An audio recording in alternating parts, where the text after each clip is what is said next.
जब यूरोप के ज्यादातर हिस्सों में पढ़ना लिखना भी दुर्लभ था, तब भारत में ज्ञान का एक ऐसा केंद्र मौजूद था जहां दुनिया के कोने-कोने से छात्र पढ़ने आते थे। ये कहानी है नालंदा विश्वविद्यालय की। 5वीं शताब्दी में गुप्त साम्राज्य के समय स्थापित नालंदा दुनिया की पहली रिहायशी यूनिवर्सिटी मानी जाती है। ये सिर्फ एक शिक्षण संस्थान नहीं था, ये ज्ञान, तर्क और विचारों का जीवित केंद्र था। चीन, तिब्बत, कोरिया, जापान, श्रीलंका और फारस से हजारों छात्र और विद्वान नालंदा में अध्ययन करने आते थे। यहाँ प्रवेश पाना आसान नहीं था। कठिन परीक्षाओं के बाद ही छात्रों को अध्ययन की अनुमति मिलती थी।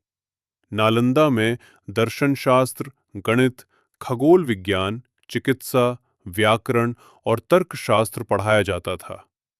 यहाँ शिक्षा का मतलब सिर्फ जानकारी याद करना नहीं था, बल्कि सोचने का तरीका सीखना था। छात्र गुरु के साथ रहते थे, प्रकृति के बीच अध्ययन करते थे और ज्ञान पर खुली बहस होती थी। नालंदा का हृदय थी उसकी विशाल लाइब्रेरी, धर्मगंज।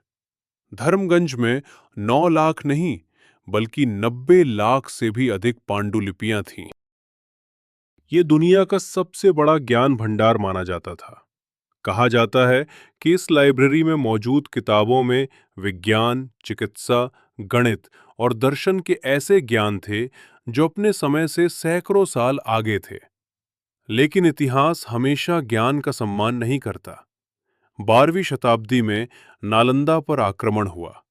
शिक्षकों की हत्या कर दी गई, छात्रों को भगा दिया गया और फिर लाइब्रेरी में आग लगा दी गई। धर्मगंज जल उठा।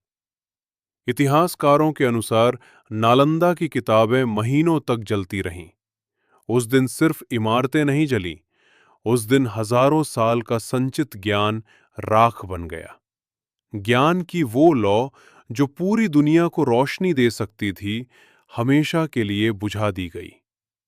आज नालंदा खंडरों में खड़ा है, लेकिन उसकी कहानी आज भी हमें याद दिलाती है कि ज्ञान किसी भी सभ्यता की सबसे बड़ी ताकत होता है, और जब ज्ञान नष्ट होता है तो पूरी सभ्यता पीछे चली जाती है।